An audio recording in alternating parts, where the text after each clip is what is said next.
Start with our game review while I'm still awake. While you're still awake. This guy is like falling Oh asleep man, at the dude, chair. it's Grandpa. I know, I gotta wake up early. Falling asleep at the chair. All right, All right, let's go. let's go. All right. 12 minutes. Which is a game on Xbox One, Xbox Series X, Xbox Series S, and PC. Correct. The developer was Luis Antonio. Wait, hold on. Is this developed by one person? Yeah. Impressive. Did not know that ahead of time. Publisher was Annapurna Interactive. It is a top Who is known for their horror movies. interactive games, really interactive Yeah. storytelling games. Yes, and also some movies that they did as Yes, well. yes, they have a movie division as well. Yeah. So 12 Minutes is an adventure game developed by Luis Antonio and published by Annapurna Interactive, released this past weekend. So pretty much, and this is the most vantage point game I think I've ever played in my life.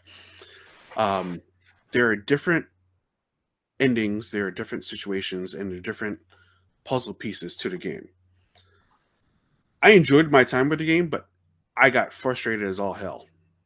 I'm not gonna lie with you. I 100% agree with that, Chris. As good as the game is, so the first thing is you notice that you should probably be playing it on PC. Yes, 100%. Yeah, because the controls on the Xbox are very awkward. I did not play on Xbox. I played it on PC because I knew I was going to have to point and click at things. Yeah, so that would have been there's a lot of stuff on the Xbox where I would try to be like locking the door and then I open the door, or I'm trying to do this. Yeah, so it's or you got to like click and drag something to somebody. Yeah, so I would have definitely rather have played this on PC. Once you get the hang of it, it's not as bad. Like once you know the loop you're supposed to be going through, and then eventually you get like loop markers where you can like speed past stuff. But it is very frustrating to have to watch the same scenario unfold over and over and over again before you actually some like a little light clicks off in your head. Now, does that make the when the little light goes off, does that make it a little bit better? Maybe. Because you're like, maybe because you figured it out, but at the same time, in instance, you're sitting there and you're like, okay, so I already know how this is going to unfold out for the first like maybe 30 seconds. So I'm like fast forwarding through everything. I'm like, okay, let me click this down here, let me click that over there, let me do this, let me do that, all before something happens. We all know what's going to happen. All before that something happens, we're like, okay. But when I do that, I'm sitting here going through the same talking points, same scenarios, same. I'm like, okay, what's going to happen here? And then we get through those 10 minutes, and you're like, all right, so what did I miss here? And you have to go rewind back all the way back to the beginning. It's frustrating, but when you get that little hint, that's like, oh, yes, I got it. But now I have to fast forward through everything I just did. Yeah. To get to that one puzzle piece so I can get to another puzzle piece and another puzzle piece. And hopefully I can actually either beat the game or get to an ending. I didn't realize there was multiple endings to this game until after I started looking things up. And I'm like, are you serious? There's more? Yeah. So I gotta say though, the twists are pretty good. Yes. A little weird at the end.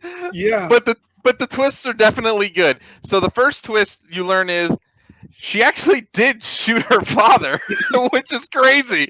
You're like, oh, there's no way, like that. Because okay, so basically, let's give you a quick little premise. Okay, so you're coming home from work one day. Your wife surprises you with some dessert, gives you a present, basically saying that she's pregnant, she's having your baby. All of a sudden, a cop knocks at your door, asks to come in. You answer the door. Okay, so let me real quick. The husband's voiced by James McAvoy. McAvoy, sorry. The wife is voiced by Daisy Ridley, and then the cop is voiced by Willem Dafoe. Yeah. So all high profile actors, very well voice acted as well. So you answer the door. The cop comes in, basically puts you both on the ground, handcuffs you, and kills you.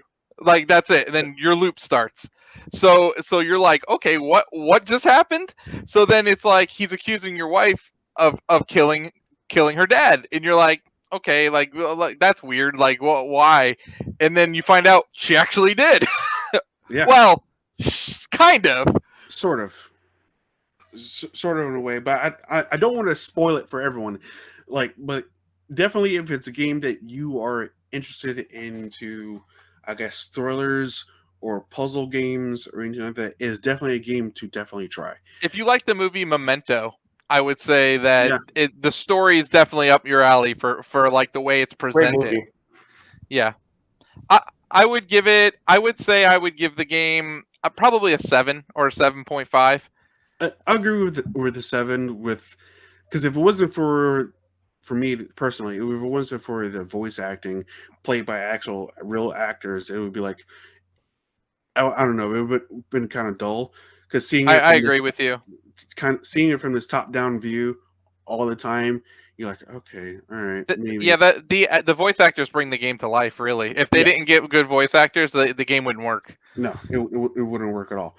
But definitely, this game does work when it's played on PC. uh, so yeah, if you're gonna play the game, please play it on PC because otherwise, Xbox, you're probably gonna have a tough time with it. Yeah, I would definitely recommend it on a PC as well. I don't, there's certain games on Xbox that have mouse and keyboard support. I wonder if this is one of them. Maybe. Because but that would be definitely the way I would recommend it. So there's you're seeing Willem Dafoe. Oh my God, just murdered him, Pete. You missed it. And we're back in the loop. Yep. But yeah, It's everything's overhead. Yes. yeah. And again, the game was developed by one person, so that's kind of the reasoning. Is this is his first game? He was learning to do that in the time. I believe I want to say he was either a writer or a film director prior to doing this. So Actually, let me see here. What did you do? It's just crazy they got that cast though to do that. well, the Annapurna, the game studio, they're also a movie studio. Yeah. So that's probably they probably have that connection. But it is definitely a game. Actually, Pete, you might actually like spend like maybe, I'd say spend an hour with this, and then see where your head's at with it because it's actually pretty interesting to play. Yeah, I agree. Even I'll check it out. I actually played it in front of someone who doesn't play video games at all, and they were like, "Oh wow, this is pretty interesting. This is pretty in depth." Oh, check it okay. out. So he actually worked at Rockstar prior to going solo. Okay, He worked on Max Payne 3, that sounds exactly like. Midnight Club Los Angeles, Manhunt 2. So he was also art director for The Witness and also What Remains of Edith Finch. He was additional crew on that. So yeah, he was used to work for a big time company and Rockstar, and then moved to doing independent games. So that's cool. Yeah, that's pretty cool. So yeah, imagine living this day. These 10, all this takes place in like 10, 12 minutes. Yeah. Pete, and like once those 12 minutes are up, you restart the loop. Midnight Club is one of my personal top 5 games. Good to know. All right, there you go. Yep. All right. Definitely not a racing game though.